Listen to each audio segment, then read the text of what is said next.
did you make Kathy Hochul aware that the bill that she paraded around and was acting like, that whole pomp and circumstance they had in her office?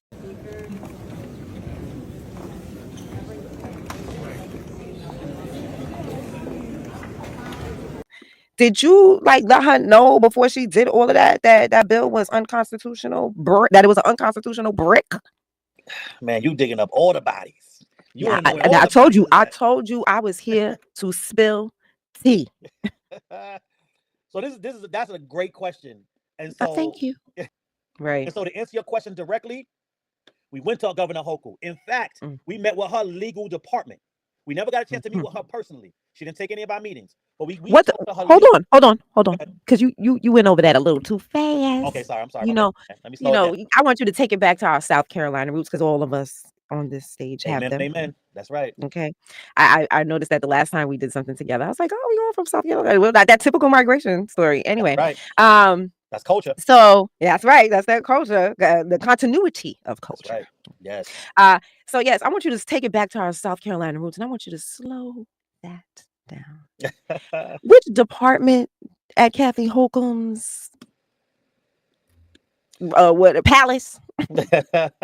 We met with Governor Hochul's legal department. Gotcha. So that's the people that would know the law. I told you I'm not the sharpest. I'm not the sharpest. They know the law at every level, and in every genre, in every arena, including constitutional law. Oh, I thought you was gonna hit that part right there, the constitutional law. Okay. And not only that, so like I read off this list.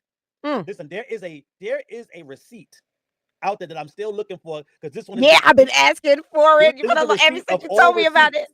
Not only did we meet with the legal department, which includes criminal, business, entertainment, but most importantly, constitutional law, we received a letter from Governor Hochul's office after our meetings with her team that stated, we understand your concerns around constitutionality and how legally viable this bill is.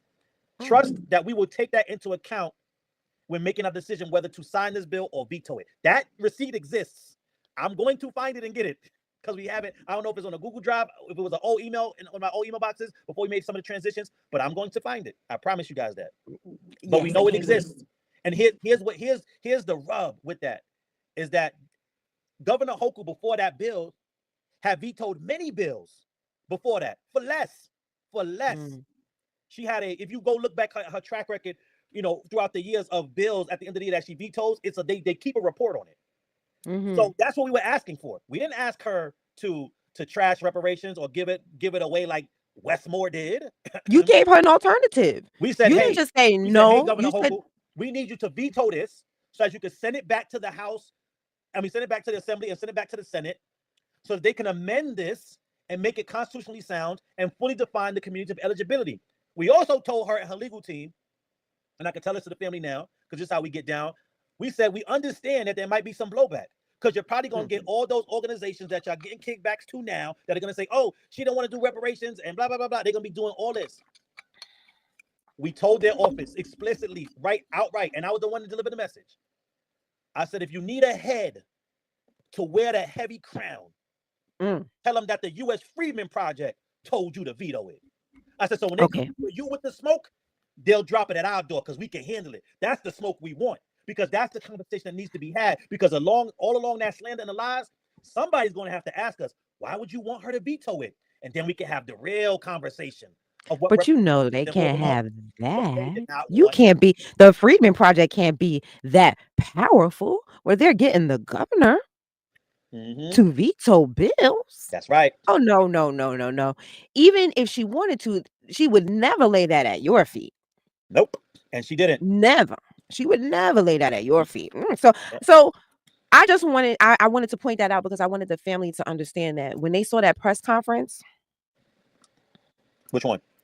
With her signing the bill. Oh, we got to talk about that.